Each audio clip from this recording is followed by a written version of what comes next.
Hola, ¿cómo están? Bienvenidos una vez más al canal. Yo soy Kayuri y en esta ocasión vamos a platicar por fin de la dinámica de los 12 para los 30 y cómo terminó, cómo me fue y cuáles fueron los libros que disfruté más de esta dinámica.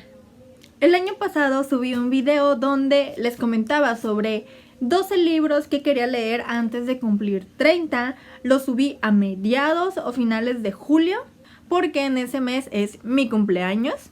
Para la dinámica puse el nombre de los libros, de los títulos, y los metí en esta cajita donde tengo guardados unos separadores, El Principito y Mi Casa de Hogwarts. Y entonces, cada vez que terminaba un libro o que estaba a punto de terminar una lectura, venía aquí y sacaba un título nuevo. A excepción de los últimos libros, los demás fueron al azar. De hecho, también hay unas historias destacadas en mi Instagram que se llaman 12 para los 30, donde iba compartiendo el libro que iba a leer en ese momento, o sea, la dinámica de sacar el papelito de la cajita y mostrarles qué libro tocaba. Esta dinámica comenzó con Rayuela de Julio Cortázar. Este libro me emocionó bastante porque yo ya había leído sobre él y escuchado reseñas de este libro. Y si pueden ver, tiene un montón de post-its. La manera en la que yo leí este libro fue, la manera tradicional de leerlo en orden, de capítulo 1 al capítulo... Déjame ver cuántos capítulos eran. Bueno, lo leí en orden porque ni me acuerdo cuántos capítulos son, la verdad, sinceramente. 56 capítulos. Sí. Y aquí dejé el separador porque sigue la otra parte que son los capítulos prescindibles. Esos capítulos que no pasa nada si no los lees, pero a la hora de leerlo de la manera recomendada, leerlo de la manera recomendada por el autor, que te dice empiezas en tal capítulo, luego te vas a tal capítulo y así sucesivamente. De hecho, en este libro, en esta edición viene la forma de leer con los capítulos saltados o brincados, o sea, no en orden, pero en este momento no la encuentro. Pero sé que está por aquí en algún lado. Y quisiera mostrárselos, pero me es imposible ahorita encontrarlo. Efectivamente, ya lo encontré. Se llama Tablero de Dirección. Y aquí es como si leyeras otro libro, porque de hecho aquí dice: el segundo libro se deja leer empezando por el capítulo 73 y siguiendo luego en el orden que se indica al pie de cada capítulo. En caso de confusión u olvido, bastará consultar la siguiente lista. Entonces empezamos en el 73, luego nos vamos al capítulo 1, 2, luego al 116. O sea, es un orden totalmente diferente. Y como dice aquí, es como si leyeras otro libro. Y el primer libro es el de la forma tradicional, del capítulo 1 al capítulo 56. Que es la manera en la que yo leí Rayuela por primera vez. Y digamos que uno de mis próximos objetivos es volver a leer Rayuela, pero en el orden que sugiere el tablero de dirección. Ahora, hablando un poquito de mi experiencia con Rayuela, empecé con mucha emoción, mucha expectativa, pero de repente como que pasaban cosas de las que no estaba muy segura o que tenía que volver a leerlas para captar bien la idea que me estaban tratando de decir en ese momento. Entonces se me hizo un poquito pesado porque pasaban muchas cosas que a veces no lograba entender del todo, siendo sincera. Pero al final me di cuenta de que es una historia de amor, más es lo que recuerdo. Pero al final me di cuenta de que es una historia en la que todos ven como, digamos, el amor de una manera diferente, la vida de una manera diferente. Tengo varias notas, de hecho, porque, bueno, creo que no se alcanza a ver, pero cuando le ponía esos puntitos aquí, y este post-it de rayitas significaba que era importante para la reseña, que no he hecho. Pero ahora que estoy hojeando el libro, pues ya me acordé de todas las notas que hice y que tengo que hacer una reseña. Lo voy a hacer, voy a estudiarlo otra vez, porque de hecho, digamos que las primeras páginas o la introducción es como un resumen de toda la novela. Porque yo empecé con la introducción y de repente como que me explicaban cosas que pasaban más adelante y era como un spoiler para mí. Afortunadamente ya no me acuerdo, porque de hecho también ponían de ejemplo algo que pasaba en el capítulo 76, que yo no llegué a ese capítulo en el orden que yo lo leí. Y te mostraban la escena y te explicaban qué trataba de decir el autor, ¿no? Así. Entonces, hay muchas cosas que en la introducción me pueden ayudar para la reseña. Entonces, yo creo que leyendo eso voy a regresar a la historia de Rayuela y espero traerles una reseña decente de este libro. Ay, el ruido. Por cierto, vean mi tacita de Friends. La amo, o sea, representa tan bien los viernes oscuros. De hecho, la compré especialmente para esa época, pero pues es hora del café y se las quería enseñar. Nos vamos con La elegancia del erizo de Muriel Barbery. Este libro fue toda una revelación. Fue una lectura muy hermosa, muy amena. Lo terminé muchísimo más rápido que Rayuela, porque con Rayuela me tardé como 2 meses y me atrasé un montón con el reto. Y La elegancia del erizo fue como un respiro de aire fresco. Me gustó mucho, lo disfruté. Aunque al inicio no conectaba mucho con nuestras protagonistas, nuestras narradoras. Pero conforme iba leyendo, las vidas de estas dos personas se fueron entrelazando. Y me di cuenta de que aunque estaban muy cerca la una de la otra, en realidad no se conocían. Y tenían, digamos que, una idea no tan alejada de la realidad, pero aún así era leer mucho sus pensamientos, sus suposiciones, cómo veían a las personas desde su punto de vista y cómo las situaciones que pasaban a su alrededor las afectaban o lo que pensaban de lo que estaba pasando en ese momento. Eso me gustó muchísimo.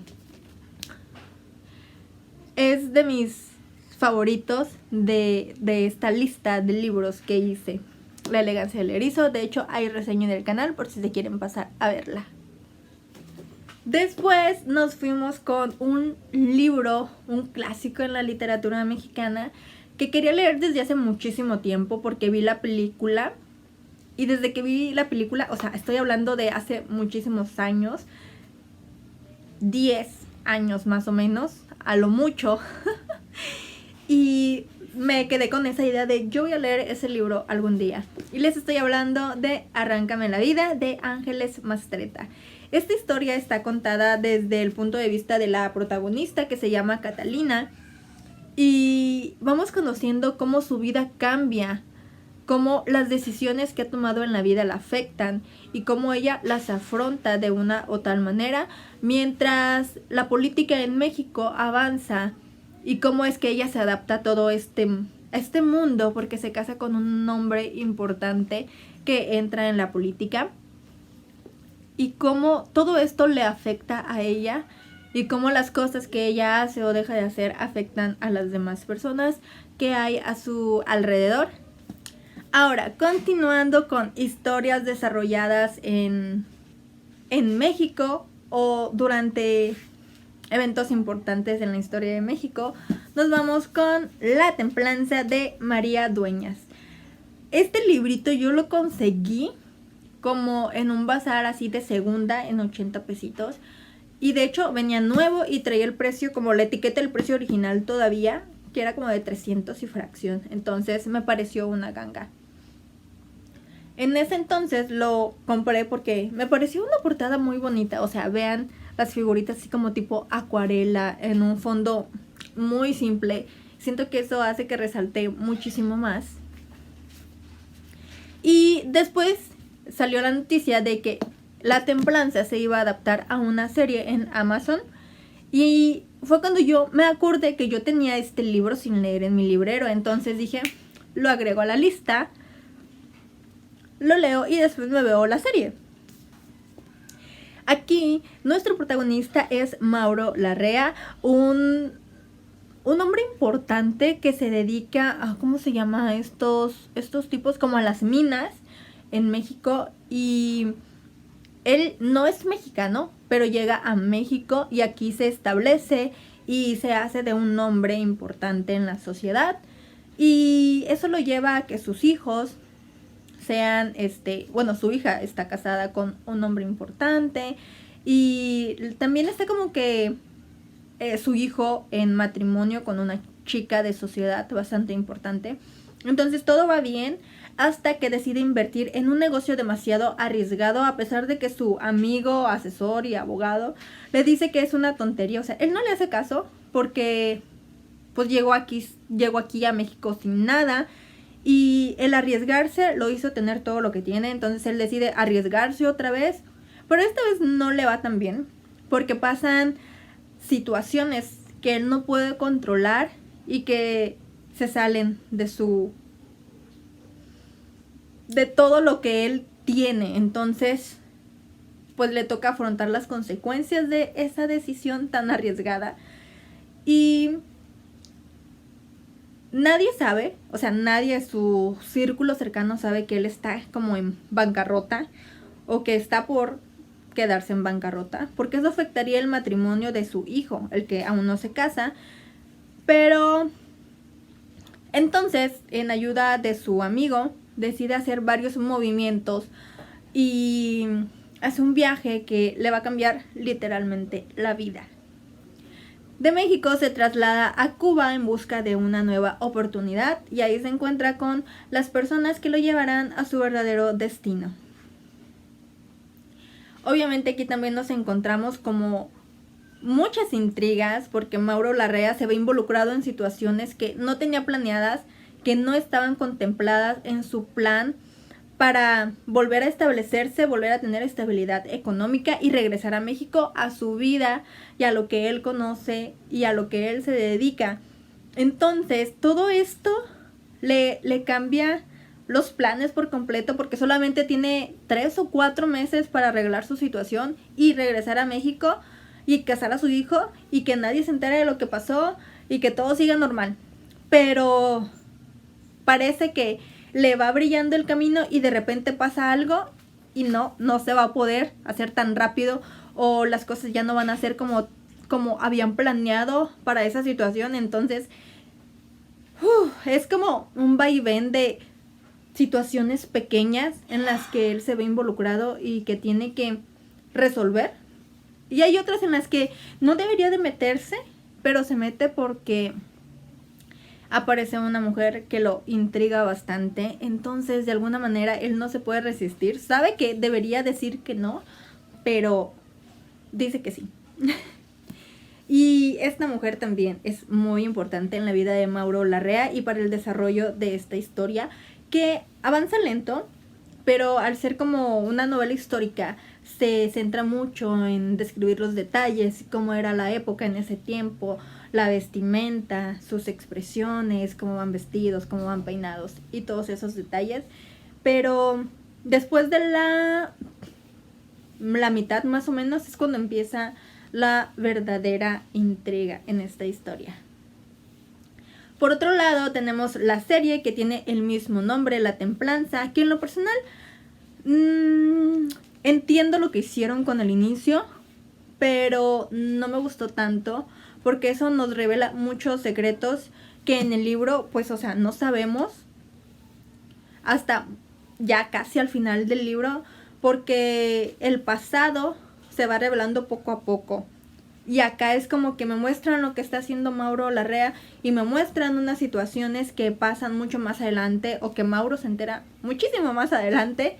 Es como si tuviéramos dos historias, la de Mauro Larrea y la de otro personaje, que después se van a juntar. Pero en la serie lo que hacen es mostrarme lo que pasa acá. Y siento que eso me arruina un poco la historia. Al menos yo que leí el libro, yo sé que eso no se descubre para el lector hasta muy avanzada la historia, y entiendo lo que quisieron hacer. Está bien, porque tú como espectador ves cómo avanza Mauro Larrea poco a poco en su camino, y por otro lado ves a este enigmático personaje y cómo su vida cambia y cómo sus caminos se cruzan. Pero insisto que son muchísimos detalles que se descubren muy adelante en la historia, y como que son parte de este plot twist que te engancha en la historia. Fuera de eso, me gustó cómo lo desarrollaron. El final es bastante parecido al libro. Y sí, al final sí me gustó el personaje enigmático que les habló, porque en el libro me lo presentan como un personaje muy fuerte desde el inicio. Entonces ver el inicio de o sea, que lo cuenta en el libro, pero aquí lo vemos, y al principio sentía que no era mi personaje, que no era el mismo que yo había leído aquí, pero después va tomando fuerza y ahora sí ya es el personaje que yo conocí. Y continuamos con otro libro de una escritora mexicana. Este es de Guadalupe Loaesa, Las Niñas Bien. Y no es una historia como tal. Más bien aquí Guadalupe Loaesa nos describe cómo son estas chicas llamadas Las Niñas Bien, cómo es su mundo, cómo reaccionan ante lo que pasa a su alrededor y cómo las afecta, o cómo creen ellas que las afecta. Y Guadalupe forma parte de este mundo de las niñas bien, porque ella misma es una niña bien, y se da cuenta de que hay muchas categorías, ¿no? Y en este libro nos revela esas categorías. Por ejemplo, la niña bien fresa, la niña bien hippie, la niña bien Ay, déjenme encuentro la sección de las categorías. Uy, aquí traigo separador todavía.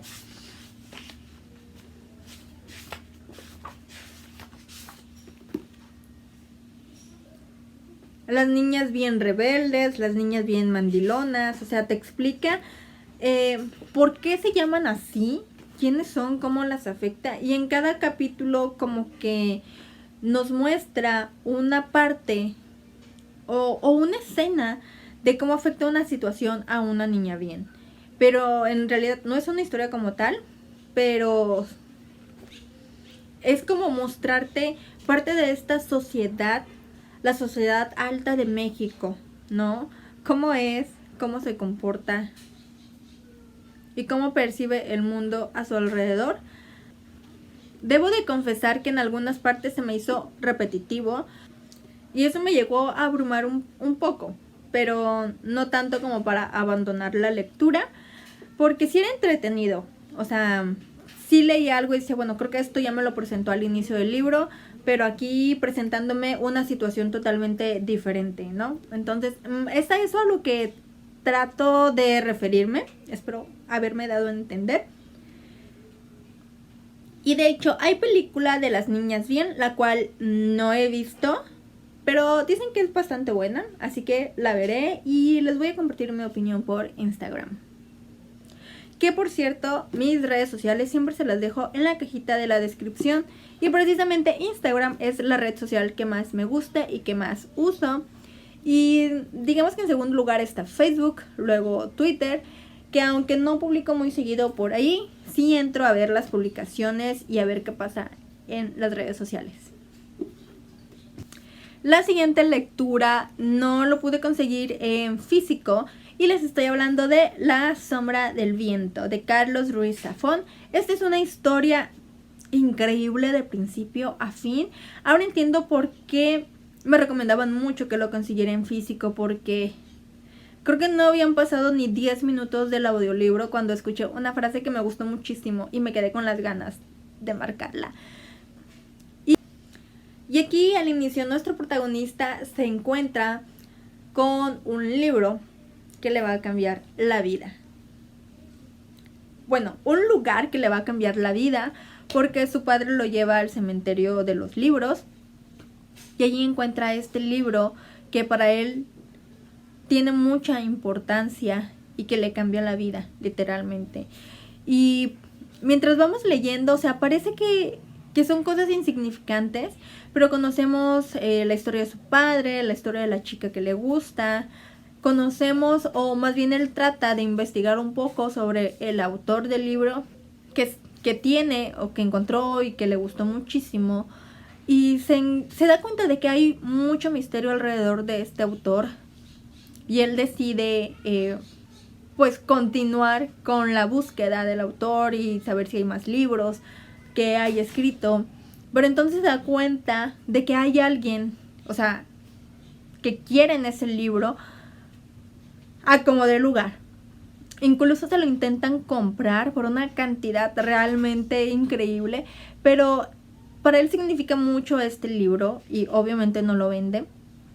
Y poco a poco vamos descubriendo que la vida del protagonista y del autor del libro no están tan alejadas y que realmente serían como un espejo mutuo, porque sus vidas van como siendo bastante paralelas. No sé si sea casualidad, como si fuera una casualidad que sus vidas se parecieran bastante. Me gustó mucho, lo disfruté un montón. Creo que sí lo conseguiría en físico para tenerlo y quizás leerlo por segunda vez algún día, pero quiero una edición bonita. De hecho, ya tengo una portada que me gustó bastante y es la que quiero conseguir. Y como ya lo leí, pues ya no tengo mucha prisa en conseguirlo, pero sí planeo comprarlo en físico para tenerlo en el librero.